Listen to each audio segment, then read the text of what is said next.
Tervetuloa uudelle videolle ja terveisiä Ahvenanmaalta. Tällä kertaa homman nimi on perhepyöräily, perhebikepacking. No, perheen kanssa ollaan liikenteessä. Tämä on meille ensimmäinen tämmönen pidempi reissu kolmistaan. Meillä on siis 2 pyörää ja pyöräkärry mukana matkassa. Tää on jo 3. päivä, joka on kohta jo laskemassa mailleen. Me ollaan oltu 3 päivää matkassa, mutta mä oon halunnut keskittyä enemmän mun perheeseen ja heille puhumiseen kuin kameralle puhumiseen, niin sen takia alkuspiikki tulee nyt vasta päivänä numero 3. Meillä on yhteensä 11 päivää tässä tien päällä. 12 päivää reissussa. Me oltiin ensimmäinen yö Naantalissa. Täältä Ahvenanmaalta on tarkoitus mennä sitten Longsnäsistä lautalla Kapellskäriin Ruotsin puolelle ja siellä sitten pyöriä noin viikko. Tervetuloa videolle ja katsotaan mitä tässä 3 päivän aikana on tapahtunut. Matkan ensimmäinen etappi oli Naantali, minne jätettiin auto parkkiin. Naantalissa oltiin ilta ja yö Airbnb-majoituksessa, mistä päästiin sitten kätevästi aamulla lautalle. Jasper Philipsen tältä näkymin, joka tulee jos ei Ackerman pysty nousemaan. Nyt lähtee Montanar, nyt tulee Montanar, mutta ei. Ja totta kai katsottiin Tour de Franceen siinä illan päätteeksi. Majapaikka oli 6,5 kilometrin päässä satamasta ja tää lautta lähti 10 aikaa aamulla, joka oli sitten noin 3 aikoihin perillä, eli 5 tunnin lauttamatka. Ja ihan hauska, saatiin Finnlinesilta tommoset omat turvaliivit, jotka saatiin pitää itsellä. Nämä olikin sitten meidän päällä aina terminaalissa, kun mentiin laivaan tämän matkan aikana. Lautat oli tosi edulliset, eli 46 eurosta 56 euroon 3 henkilöltä pyörineen ja kärryineen. Suosittelen vahvasti kyllä. Tykkäsin kyllä näistä Finnlinesin melko uusista laivoista. Hyvät puitteet katsella saaristomaisemia. Osu kelitkin kohdalleen. Kannattaa katsoa tää Naantali Longsnäs Kapellskär yhteys, jos Suomesta tuonne Ahvenanmaalle tai siitä eteenpäin Ruotsiin on matkaamassa.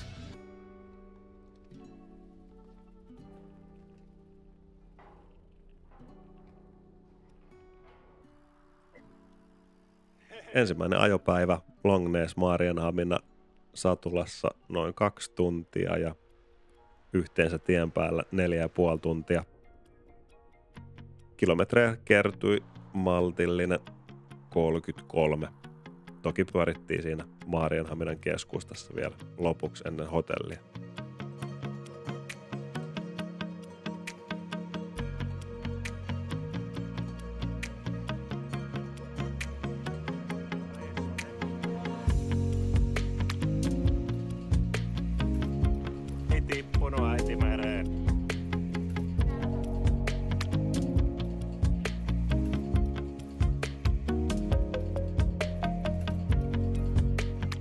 Strandens hotellista otettiin ensimmäisen yön majoitus, hinta 150 euroa.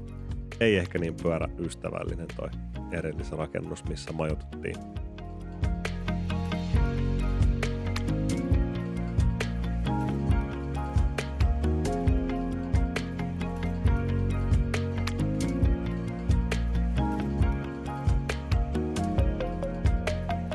Toinen ajopäivä alkoi vähän koleissa tunnelmissa. Koko aamun oli satanut vettä. Oli myös melko tuulinen päivä, mutta ihan lämmin kuitenkin.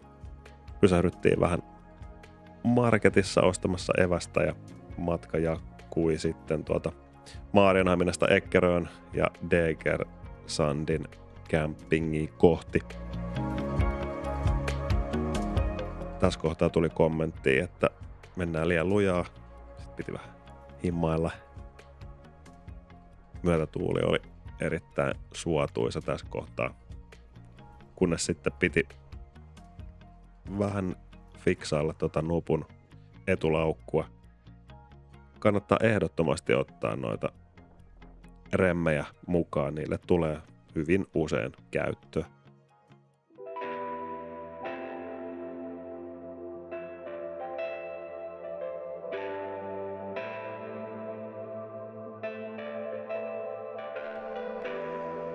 Sitten vähän leirievästä ulkokeittiössä. Mä usein, niinä parina kertana, kun on ennen ollut Ahvenanmaalla pyöränä, mä oon kattonut tätä paikkaa, että tuossa olisi kiva pysähtyä, ja nyt siinä ei näyttänyt olevan ketään muita, niin saatiin vähän lounastaa siinä rauhassa.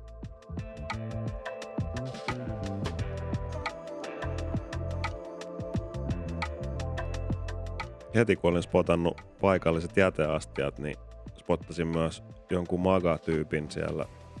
Jenkkiliput ja trumppiliput heilui. En ois odottanut näkeväni Ahvenanmaalla todellakaan.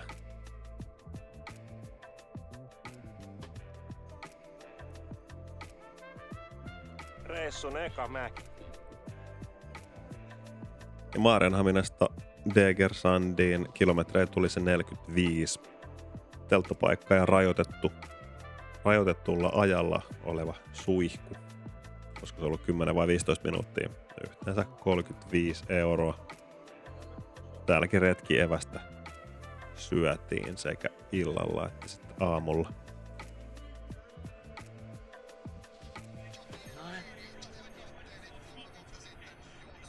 EM-kisat pyörimään finaalit.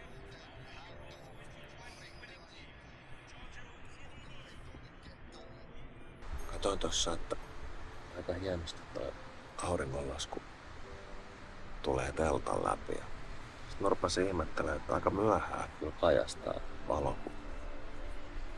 Kello on jo 12. Katoin ton Fudiksen EM-finaaliin.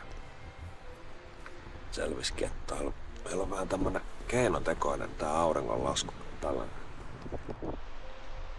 On tossa tommonen lamppu sitten teltan kupeessa.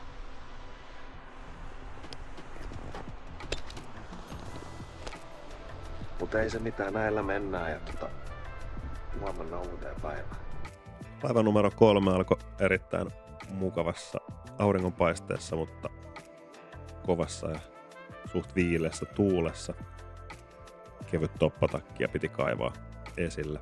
Tässä vähän vinkkiä, miten saat kamat pysymään silleen, että ne kilisee kolisee, eli kannattaa laittaa vähän jotain pehmikettä sinne väliin, niin ai että toimii. Ei kilise kamat.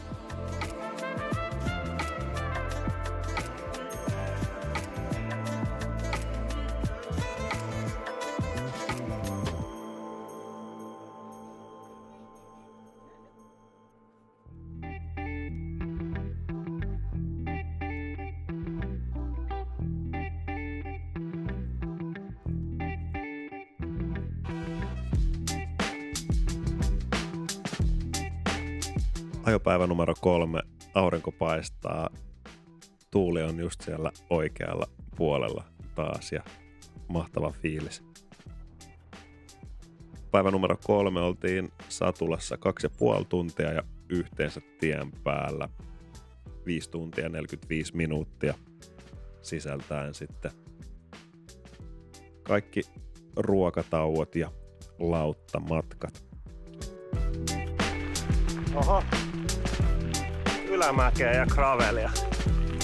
Tämähän on ennen kuulumatonta.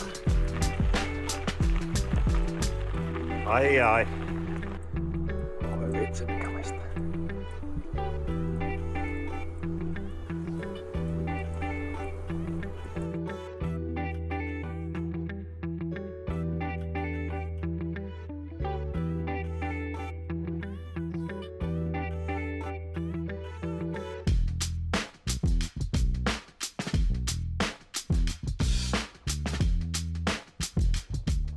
Tässä olisi ollut tosi kiva pysähtyä, mutta lautta-aikataulu painoi päälle sen verran, että piti valitettavasti jatkaa matkaa. Kelpaa lehmiä siellä hengata. Ei vitsi mitä hienon näköistä.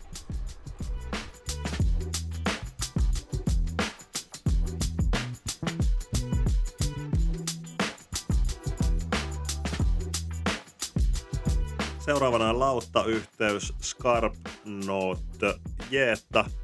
Se oli 19 € per aikuinen ja 8 € pyöräkärry. Tosi sympaattinen MC Silvana, MS Silvana lautta. Suosittelen kyllä.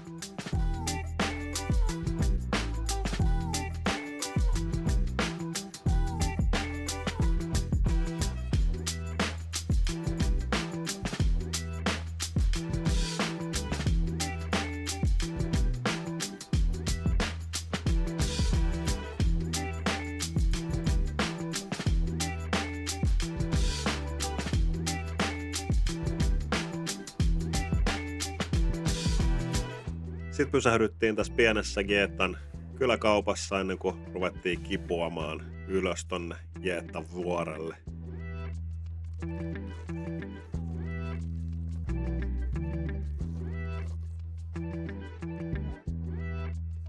Ja paikan nimihän on tosiaan Jeetta vuori, Jeetta Bergen, vaikka korkeutta on vain 107 metriä. Tää on yksi näistä Ahvenanmaan korkeista kohdista. Ensimmäisen mökin yhden sängyn kohdalla kulki semmoinen muurahaisten moottoritie tässä mökissä, mutta seuraava oli sitten ihan ok kunnossa. Täällä noi suihkutilat kaipais ehkä pientä päivitystä. Sitten mä huomasin, että mun juomapullo oli jäänyt sinne MS Silvanan lähtöpaikalle. Ja mä kysyinkin jo tossa, kun päästiin sinne perille, että voisiko sen illalla tuoda myöhemmällä lautalla tonne kahvilalle. Ja nehän oli sitten ystävällisesti, tää kippari oli tuonut sen juomapullon tonne ravintolalle ja sain siinä sitten kaupan päällä pikku iltalenkin vielä.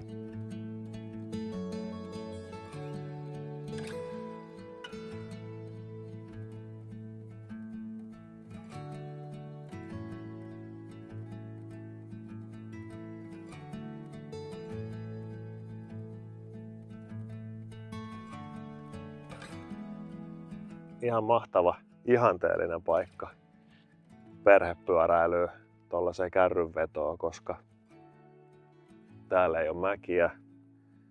Täällä on hyvät tiet.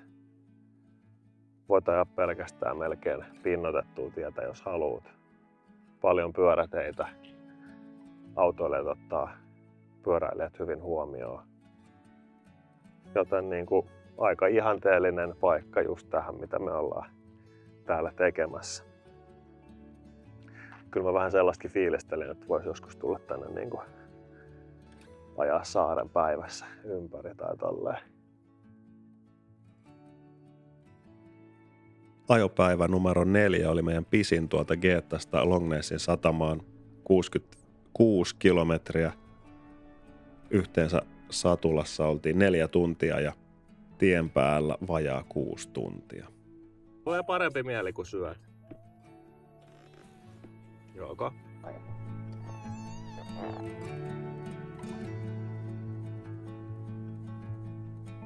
Autoilijat oli erittäin huomaavaisia ja otti hyvin pyöräilijät huomioon Ahvenanmaalla kuin myös Ruotsin puolella.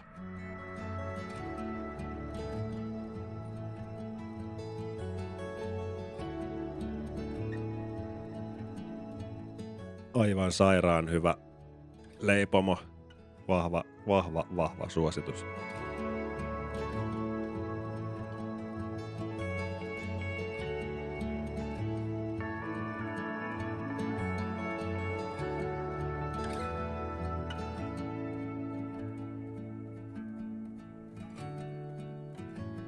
Sanoisin, että tää on niinku Ahvenanmaan se toinen mäki.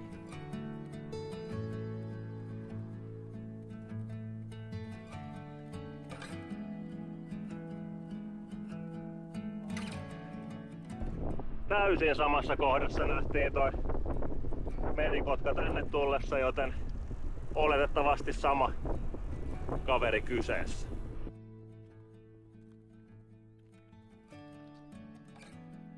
Sitten taas tuttu uniformu päälle ja kohti laivaa Ahvenanmaalta Ruotsin puolelle.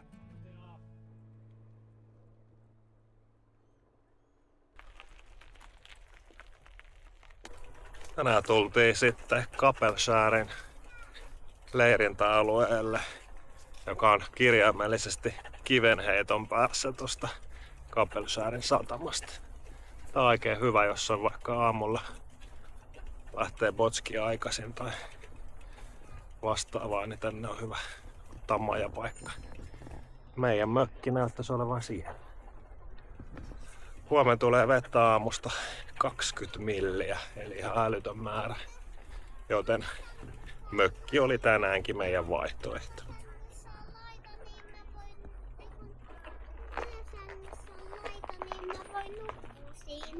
Meidätkö nukkuu yläsängyssä? Joo.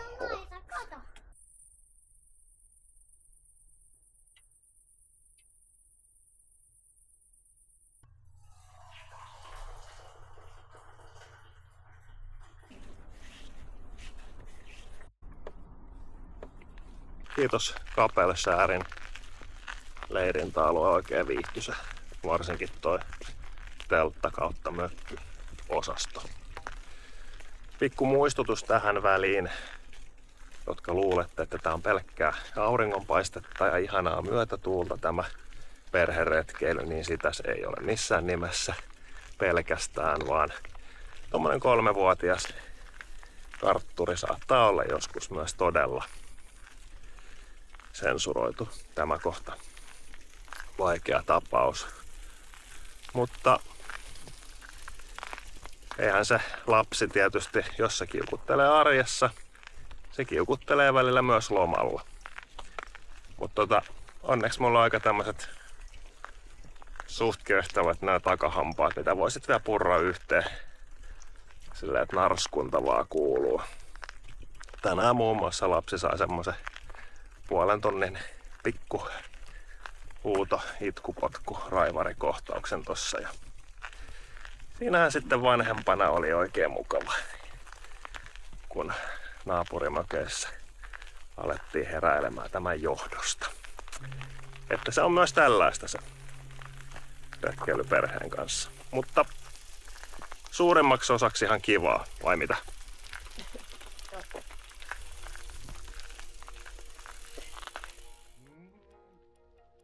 Sitten on jo päivä numero 5 ja ensimmäiset maistiaiset Ruotsin sorateistä tällä matkalla lähti Kapellskärestä Gräddön kautta kohti Norrtäljen suuntaan ja meidän Airbnb-majoitusta. Tänään oltiin reilu 2 tuntia Satulassa ja sitäkin kauemmin sitten mentiin Lepposaa kyytiä. Vajaa 6 tuntia oltiin tien päällä.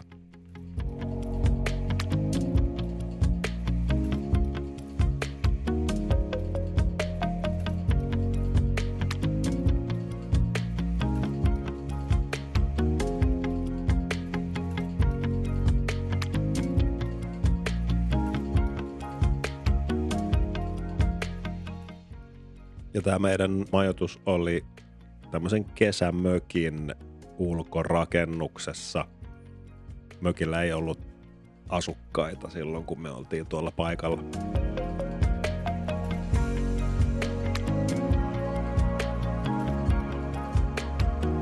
Päivä numero 6 olikin sitten vaan siirtymä tonne Norrtäljen Airbnb-kämppään. Helpot 9,5 kilometriä. Aina sataa.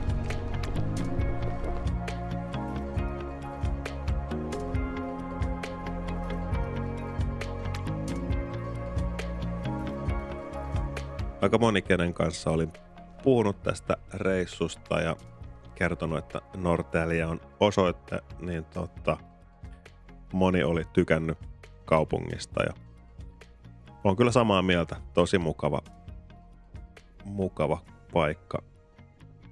Varsinkin tällaisena vanhana turkulaisena niin lämmitti mieltä, kun joki siinä virtasi kaupungin läpi. Eihän niin ruskea tosi.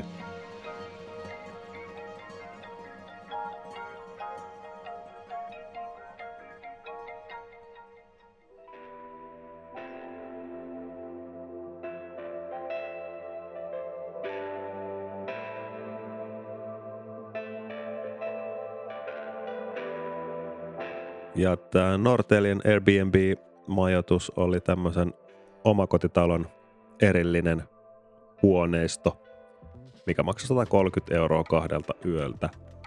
Ja sitten ajopäivä numero 8 Norrtäljestä etelään. Siinä hyvä esimerkki edessä. Auto ei ohita edessä menevää pyöräilijää ennen kuin reitti on selvä. Pyöräilijöihin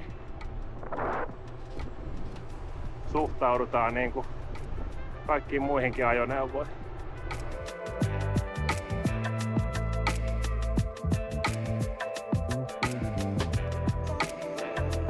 Nyt ollaan niissä maisemissa, mitä on tullut useita kertoja katsottua Ruotsin laivan ikkunasta tässä Tukholman ulkosaaristossa Furusundissa. Ja vihdoin pääsit tänne paikan päälle jalkautumaan.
Reissun eka wild camping telttayö vietetty perheen kanssa.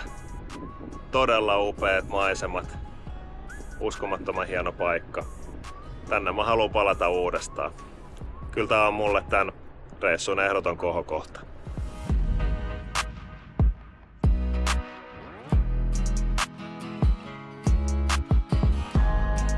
Sitten lyhyt tunnin polkaisu Furusundista tonne Marholmeniin ja reissun ainoa hotellimajoitus itse asiassa.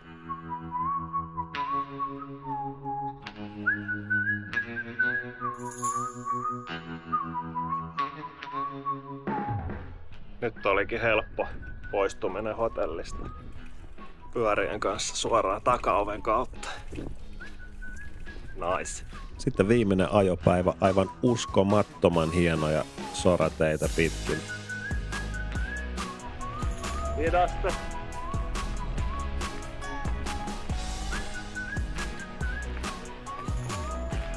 Joo.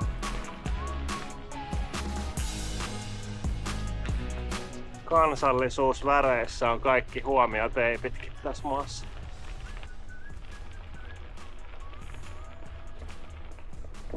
Pakasteet. Ei muuta kuin termariin. Aha. Ihan ei kaikki mahu. Pysy kylmänä. Hevonen hirnahtelee siellä. Matkan paras ja kaunein tieosuus on nyt käsillä. Ensin päällystettynä ja sitten soratien ihan sanattomaksi veti. Ja tää keli vielä kaiken lisäksi. Huhhuh.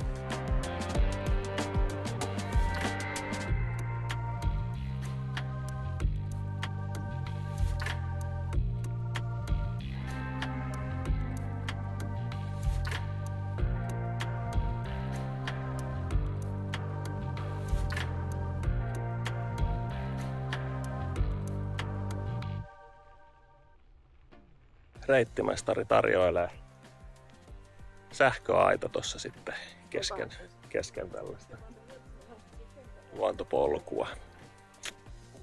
Joo, kyllä se sen verran napsuu tossa, että kuuluu, että siellä jännitettä on.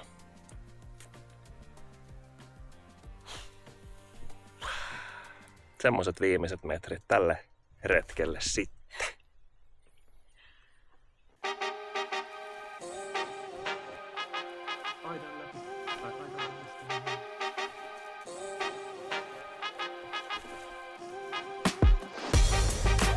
Matkaa on jäljellä kokonaisuudessaan 4,3 kilometriä, siis koko tätä meidän matkaa. Ja vielä päästään niin sanotusti resuretkille tässä viime metreillä. Katsotaanpas tuleeko tästä yhtään mitään. Nyt näyttää polku aika pieneltä, mutta katsotaas millainen homma.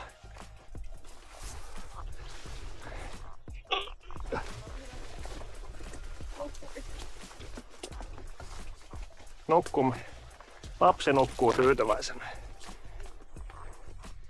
Ihan perus perhepyöräilyreitin valitsin sitten tähän ihan loppuun, että vähän tämmöstä helpompaa ojarummun ylitystä ja muuta.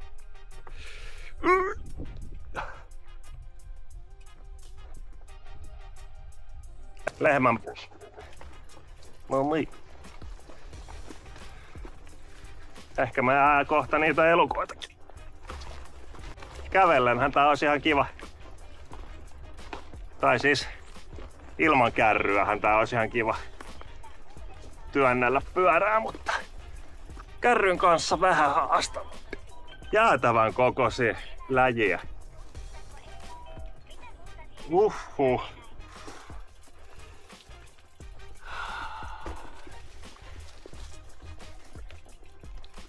Sellaista. Missäs me mennään? Sielläkö? Semmonen lehmän reitti tällä kertaa. Pahoittelut retkikunnalle.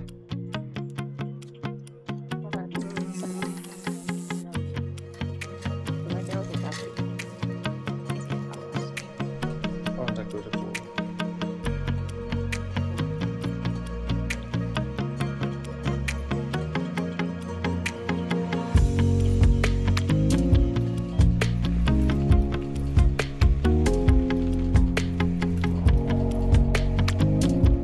Tervetuloa Kapellskärin campingiin ja Resupekan keittiöön. Tänään meillä on luvassa nuudeleita ja lihattomia pullia. Eli veganisk bullar. Nam nam. Tästä hei, vakavasti puhuen, niin suositus. Aika monesta paikasta saattaa saada vegekamaa pelkästään pakasteesta, joten tämmönen ruokatermari, se pitää sen tuotteen hyvinkin kohmeessa. Siihen on asti, kunnes se on seuraavassa paikassa pannulla tai missä vaan retkikeittimessä. Eli vahva suositus ruokatermarin mukaan.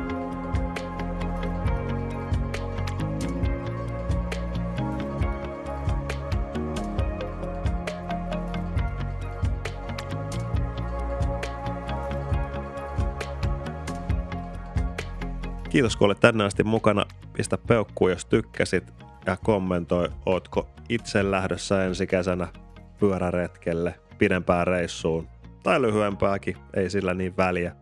ja ota kanava tilaukseen, jos et vielä ole sitä tehnyt. Ja älä lähde vielä minnekään, katsotaan tuossa lopuksi vielä päiväkohtaisesti, mitä mikäkin maksoi. Nähdään seuraavalla videolla.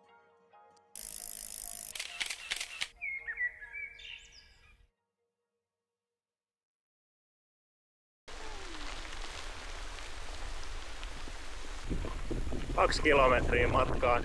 Totta kai pystyy sataa sit vettä ihan täysin. Pyöräilijöiden etuajo-oikeus onneksi tällä kelilläkin. Päästään suoraan laivaan ja tuttu paikka.